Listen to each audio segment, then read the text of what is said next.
बिस्मिल्लाहिर्रहमानिर्रहीम। अस्सलाम वालेकुम viewers, welcome to my channel. आज मैं आप लोगों के साथ शेयर करूंगी मौसम गर्मा के लिए बहुत ही ज़बरदस्त और हेल्दी सी रायते की रेसिपी। तो चलें व्यूअर्स, शुरू करते हैं आज का ज़बरदस्त सा कद्दू का रायता। तो व्यूअर्स, इसके लिए मैंने जो है वो कद्दू लिया है आधा किलो। आप चाहें तो इसकी जगह पर लौकी का इस्तेमाल भी कर सकते हैं। बिल्कुल फ्रेश जो है कद्दू है मेरे पास, और कोशिश करें कि आप इसको थोड़ा छोटे साइज़ में लें। इसके साथ 2 टमाटर लिए हैं मैंने, और बिल्कुल फ्रेश है, इनको मैंने अच्छी तरह से धो लिया है। इसके साथ व्यूअर्स 4 से 5 जो है वो सब्ज़ मिर्च ली हैं, इनको भी अच्छी तरह से वॉश कर लिया। और इसके साथ ही 2 अदद खीरे लिए हैं व्यूअर्स, इनको भी मैंने अच्छी तरह से धो लिया। आप चाहें तो इसमें 1 खीरे का इस्तेमाल भी कर सकते हैं या फिर थोड़ा ज़्यादा भी कर सकते हैं। और इसके साथ मैंने सब्ज़ धनिया जो है उसको भी अच्छी तरह से धो लिया। आधा किलो दही है, तो उस लिहाज से इतनी वेजिटेबल्स इनफ हैं। अब सबसे पहले जो है कद्दू को मैं अच्छी तरह से इसका छिलका उतार लूँगी, और फिर जो है इसको अच्छी तरह से ग्रेट कर लेंगे। आप कद्दू की जगह पर लौकी का इस्तेमाल भी कर सकते हैं व्यूअर्स, गर्मियों में इसका इस्तेमाल बहुत ही फ़ायदेमंद है। आप लाज़मी से इसको किसी न किसी फ़ॉर्म में इस्तेमाल कीजिए। रायता बनाएँ इसका, आप इसकी सब्ज़ी बनाएँ, आप इसके कोफ्ते बनाएँ और इनको इस्तेमाल करें। बहुत ही ज़बरदस्त सी जो है वो सब्ज़ी है, और सबसे बड़ी बात, हमारे प्यारे नबी की ये पसंदीदा सब्जियों में से है। इसका इस्तेमाल जो है वो सुन्नत है, और यकीनन इसमें शिफा भी है। इसमें विटामिन्स काफ़ी मिकदार में मौजूद होते हैं व्यूअर्स, और ये वेट लॉस करने के लिए बहुत ही आइडियल सी सब्ज़ी है। तो आप लाजमी से इसका इस्तेमाल कीजिएगा। तो व्यूअर्स, इसको जो है वो अच्छी तरह से ग्रेट कर लेना है। बिल्कुल फ्रेश और छोटे साइज़ के कद्दू हैं, तो इनके बीज जो हैं वो बिल्कुल भी ना होने के बराबर हैं, तो इसलिए इनको मैं पूरा ही ग्रेट करूँगी। अगर आप थोड़ा बड़े साइज़ का लेते हैं और उसके बीज हों, तो आप बीज वाला पोर्शन जो है उसको निकाल दीजिएगा, उसको ग्रेट ना कीजिएगा। कोशिश कीजिएगा कि आप छोटे से जो है वो कद्दू लें, और इनको इसी तरीके से आप ग्रेट कर लीजिएगा। ग्रेट करते हुए आप लाज़मी से जो है पानी में ग्रेट कीजिएगा, क्योंकि कद्दू जो है वो आलू की तरह बहुत जल्दी काला हो जाता है। तो बस इस तरीके से मैंने इनको ग्रेट कर लिया। आप कद्दू की जगह पर लौकी का इस्तेमाल भी कर सकते हैं, और सेम रेसिपी से आप जो है वो रायता ट्राई कर सकते हैं। तो बस बहुत अच्छी तरह से निचोड़ कर हाथों की मदद से इसका एक्स्ट्रा पानी जो है वो रिमूव कर देना है, और इसको जो है वो हम पैन में ऐड कर देंगे।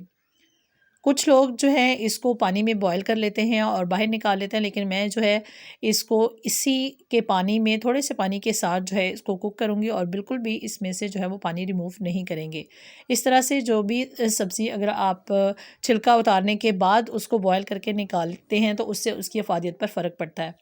इसलिए बेहतर है कि आप इसको जो है वो थोड़े से पानी के साथ इतना कुक करें कि इसमें पानी एब्ज़ॉर्ब भी हो जाए, और जो है वो अच्छी तरह से कद्दू सॉफ्ट भी हो जाए। तो बस तकरीबन 2 से 3 मिनट के बाद लो फ्लेम पर कुक करने के बाद देखिए इसमें बहुत अच्छे से जो है वो बॉयल आ चुका है, लेकिन अभी इसमें पानी भी मौजूद है, और ये थोड़े मज़ीद हम सॉफ़्ट करेंगे। आप इस बात की तसल्ली कर लीजिएगा कि कद्दू जो है वो बहुत अच्छे से सॉफ़्ट होना चाहिए। तो बस मज़ीद इसको मैं कवर करके कुक करूँगी 2 से 3 मिनट के लिए, और बिल्कुल ड्राई कर देंगे इसका पानी। इसको बिल्कुल ठंडा होने के बाद जो है वो दही में ऐड करेंगे। और व्यूअर्स, आपसे हम्बल रिक्वेस्ट है कि अगर आप मेरे चैनल पर पहली बार आए हैं, तो मेरे चैनल को लाजमी से सब्सक्राइब कर लीजिएगा। सब्सक्रिप्शन के साथ दिए गए बेल आइकन को भी लाजमी से प्रेस कर लीजिएगा, ताकि आने वाली हर नई वीडियो का नोटिफिकेशन सबसे पहले आपको मिल सके। तो व्यूअर्स, देखिए मैंने इसकी फ्लेम को ऑफ कर दिया, और इसको ठंडा होने के लिए छोड़ दूँगी। बाकी वेजिटेबल्स को मैंने बारीक काट लिया है, टमाटर भी, खीरा भी, सब्ज़ मिर्च भी, सब्ज़ धनिया भी, और इसके साथ ही 1 अदद प्याज जो है उसको भी मैंने बारीक काट लिया है। प्याज के बगैर किसी भी किस्म का रायता जो है वो नामुकम्मल सा लगता है, इसलिए आप प्याज का लाजमी से इस्तेमाल कीजिएगा, और कोशिश करिएगा कि प्याज को आप ठंडे पानी में अच्छी तरह से धोकर फिर जो है वो दही में ऐड कीजिएगा। इससे बहुत अच्छा सा फ्लेवर आता है। तो बस अब 500 ग्राम दही जो है वो मैं बाउल में ऐड कर दूँगी। आप चाहे तो दही को अच्छी तरह से मिक्स जार में डालकर जो है वो मिक्सर में मिक्स कर सकते हैं, और फिर इसमें ऐड कर सकते हैं, इसको अच्छी तरह से ब्लेंड कर सकते हैं, या फिर आप जो है वो बाद में इसको अच्छी तरह से मिक्स अप कर सकते हैं। अब इसमें तकरीबन पौना चम्मच जो है वो मैंने नमक ऐड किया, और 1 टीस्पून के करीब जो है वो चिली फ्लेक्स ऐड कर दी। बहुत ज़्यादा चम्मच भर भर कर इसमें ऐड नहीं करने। पौना चम्मच जो है वो मैंने कुटी हुई काली मिर्च ऐड कर दी, और ज़ीरा जो है व्यूअर्स वो भी मैंने 1 चम्मच के करीब इसमें ऐड कर दिया। चीनी 1 चम्मच के करीब ऐड की। चीनी का आपने लाजमी से इस्तेमाल करना है, इससे जो है वो सारे स्पाइसेस का फ्लेवर बहुत अच्छा सा आएगा। इन सबको व्यूअर्स बहुत अच्छा सा मिक्सअप कर लेंगे, और दही को अच्छी तरह से फेंट लेंगे। आप चाहें तो इस स्टेज पर स्पाइसेस ऐड करने के बाद भी आप इसको ब्लेंडर में डालकर जो है वो अच्छी तरह से मिक्स कर सकते हैं। देखिए बहुत अच्छे से मैंने इसको मिक्सअप कर लिया, और अब इस स्टेज पर इसमें वेजिटेबल्स ऐड कर दूंगी।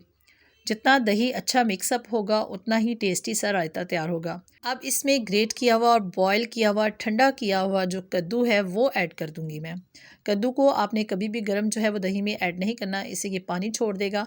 तो आप जो है इसको ठंडा करने के बाद ही दही में ऐड कीजिएगा। तो बस कद्दू ऐड कर दिया, इसको अच्छी तरह से मिक्सअप कर लेंगे और इसके साथ इसमें बाकी वेजिटेबल्स भी ऐड कर दूंगी। तो वर्स गर्मियों में आप लाजमी से इसका इस्तेमाल कीजिएगा। बहुत ही हेल्दी सा ये जो रायता तैयार होता है, आप इसको किसी भी किस्म के चावल के साथ, पुलाव, बिरयानी, जो भी आप जिसके साथ भी ट्राई करना चाहें, बहुत अच्छा लगेगा आपको। आप इसमें पुदीने का इस्तेमाल भी कर सकते हैं। इसको मज़ीद जो है वो आप अपने टेस्ट के लिहाज से इसमें नमक मिर्च भी एडजस्ट कर सकते हैं। तो वर्स इसमें जो वेजिटेबल्स मैंने काटी हुई थी वो सारी इसमें ऐड कर दूँगी और इसको अच्छे से मिक्सअप कर लेंगे। खीरे और टमाटर के इस्तेमाल से इसके फ़ायदे में भी इजाफ़ा होगा और व्यूअर्स इसका जो है वो टेस्ट भी नो डाउट बहुत ज़्यादा हो जाएगा। धनिया जो है वो भी मैंने इसमें ऐड कर दिया और इसको अच्छे से मिक्सअप कर लेंगे व्यूअर्स।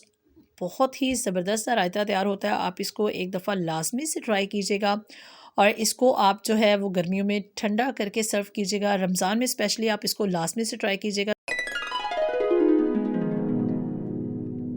व्यूअर्स ये थी आज की छोटी सी लेकिन बहुत ही हेल्दी और मज़ेदार सी रेसिपी। उम्मीद आपको अच्छी लगी होगी। आप इसको लाजमी से ट्राई कीजिएगा और कमेंट करके अपने फीडबैक से लाजमी से आगाह कीजिएगा।